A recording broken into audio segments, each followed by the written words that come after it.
Assalamualaikum warahmatullahi wabarakatuh. Kami dari kelompok 4 akan mempresentasikan hasil diskusi dari kelompok kami mengenai keseimbangan energi.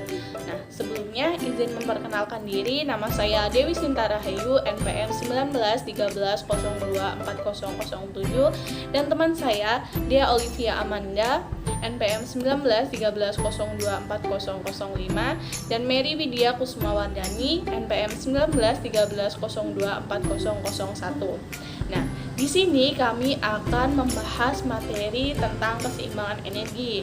Jadi apa aja sih yang kita bahas? Yang pertama itu ada kandungan energi bahan makanan. Yang kedua ada kebutuhan energi individu, kemudian ada keseimbangan energi sesuai indeks massa tubuh, kemudian ada status gizi perorangan. Nah, langsung saja kita ke materi yang pertama, yaitu kandungan energi bahan makanan. Makanan yang kita konsumsi sehari-hari itu berfungsi sebagai sumber energi untuk kita mempertahankan hidup dan juga untuk melakukan berbagai aktivitas kita sehari-hari. Nah, ada 3 nilai gizi yang termasuk ke dalam sumber energi. Yang pertama itu ada karbohidrat, ada protein, kemudian juga ada lemak. Di dalam tubuh, lemak, protein, dan karbohidrat ini akan dioksidasi di dalam sel dengan bantuan enzim, koenzim, dan juga hormon.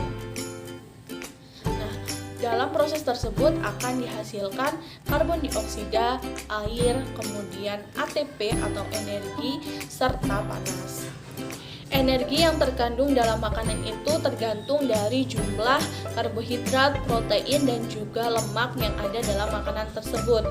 Nah, energi ini dapat diukur dengan menggunakan boom calorimeter.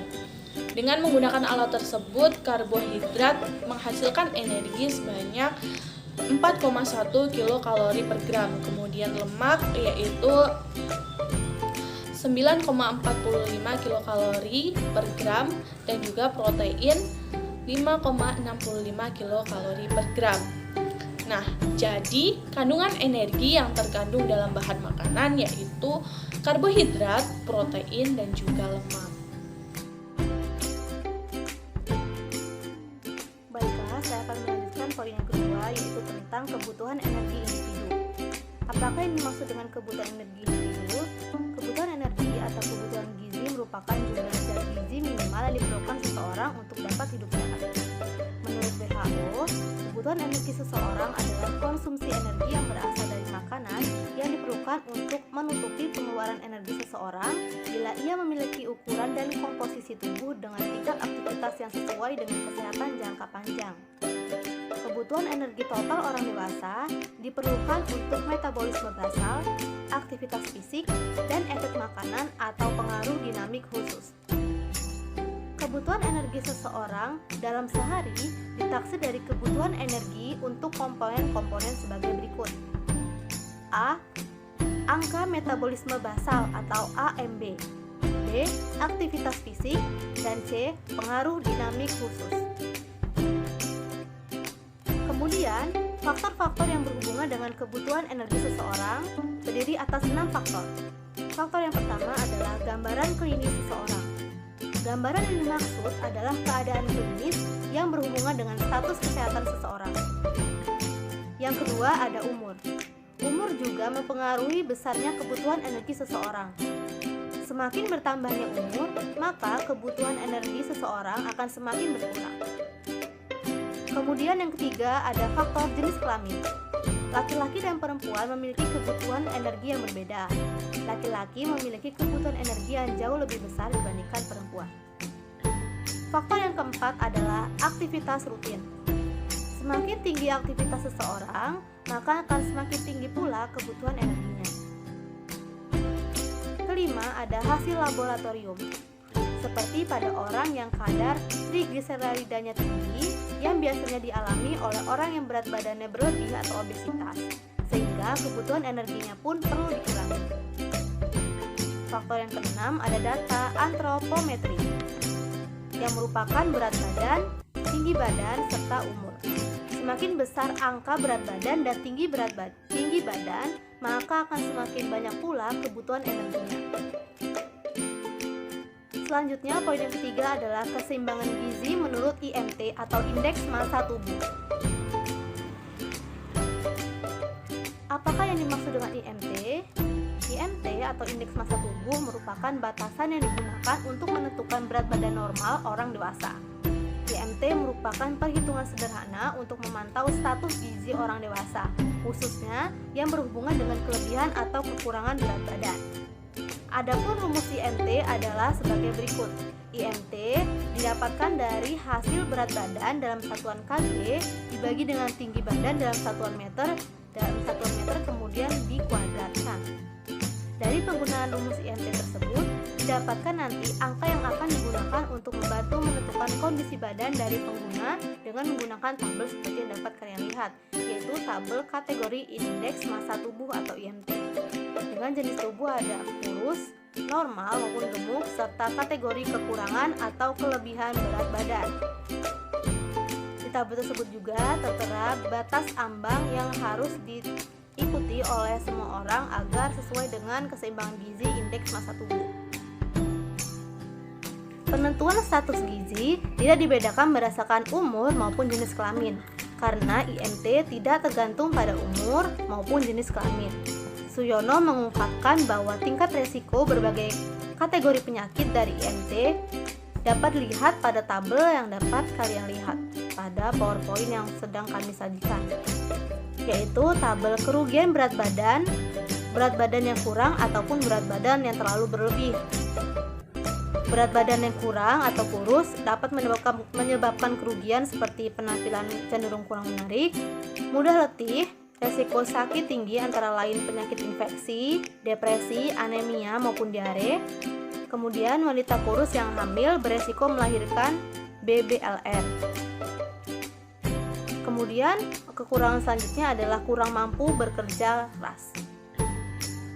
Untuk kategori berat badan gemuk atau terlalu berlebih, kerugiannya adalah penampilan kurang menarik, gerakan tidak gesit atau lamban, mempunyai resiko penyakit antara lain jantung, pembuluh darah, kencing manis, tekanan darah tinggi, gangguan sendi, gangguan ginjal dan gangguan kandungan, gangguan empedu maupun kanker. Selanjutnya, pada wanita dapat mengakibatkan gangguan head atau head tidak teratur, pendarahan tidak teratur, dan faktor penyakit pada persalinan.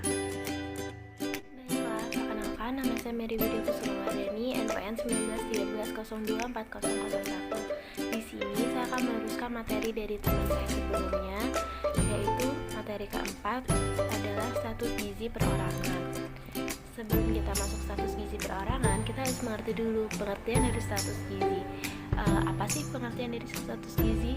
Baik, jadi status gizi dapat diartikan sebagai keadaan kesehatan fisik seseorang atau kelompok yang ditentukan dengan salah satu atau kombinasi dari ukuran-ukuran gizi tertentu.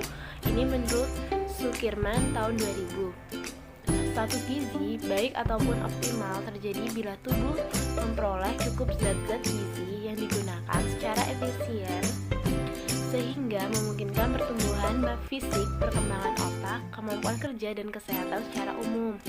Menurut Suparsia tahun 2001, penilaian status gizi dibagi menjadi dua, yaitu yang pertama penilaian status gizi secara langsung, yang kedua penilaian gizi secara tidak langsung.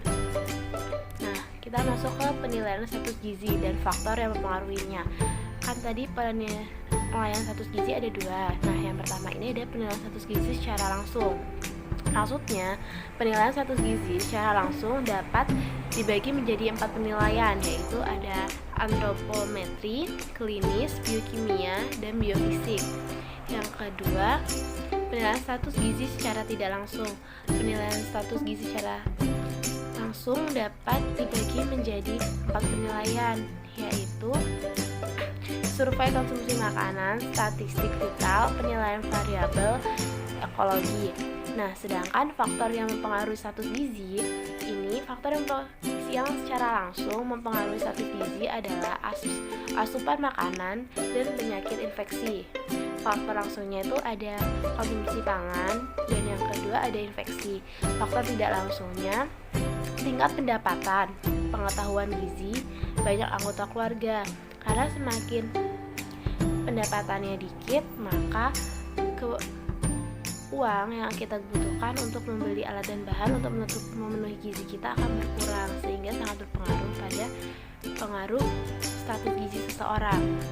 Angka kecukupan gizi adalah nilai yang menunjukkan jumlah zat gizi yang dilakukan untuk hidup sehari-hari. Angka kecukupan gizi atau AKG yang dianjurkan adalah suatu kecukupan rata-rata zat gizi setiap hari bagi hampir semua populasi menurut golongan umur, jenis kelamin, ukuran tubuh, dan tingkat kegiatan fisik agar hidup sehat dan dapat melakukan kegiatan sosial, ekonomi, dan sosial yang diharapkan. Nah, masalah-masalah gizi ini ada 5. Pertama tuh ada kurangnya energi protein, kurangnya gizi akut, kurang gizi kronis, maramus, kwashiorkor. Nah, kesimpulan dari materi kita yaitu gizi adalah suatu proses organisme penggunaan atau menggunakan makanan yang dikonsumsi secara normal melalui proses digesti, absorpsi, transportasi, penyimpanan, metabolisme, dan pengeluaran zat-zat yang tidak digunakan untuk mempertahankan kehidupan, pertumbuhan, dan fungsi normal dari organ-organ serta menghasilkan energi. Makanan diperlukan dalam membentuk energi dalam tubuh. Makanan yang dikonsumsi berfungsi sebagai sumber energi yang diperlukan tubuh. Nah, sumber energi yang diperlukan tubuh ini fungsinya untuk mempertahankan kehidupan dan melaksanakan aktivitas lainnya. Energi adalah salah satu hasil metabolisme karbohidrat, lemak, protein. Nah, energi berfungsi sebagai zat tenaga yang berfungsi untuk metabolisme, pertumbuhan, pengaturan suhu, dan kegiatan fisik. Konsumsi gizi yang seimbang diperlukan untuk menunjang kesehatan seseorang. Makanya tadi disebut ada status gizi perorangan. Konsumsi zat gizi yang seimbang diperlukan untuk menunjang kesehatan. Keseimbangan energi akan tercapai bila asupan energi sesuai dengan energi yang digunakan atau dikeluarkan. Nah, mungkin ini saja yang bisa kita sampaikan dari kelompok 2. Jika ada salah kata, kami mohon maaf. Akhir kata, wabillahi taufiq wal hidayah. Wassalamualaikum.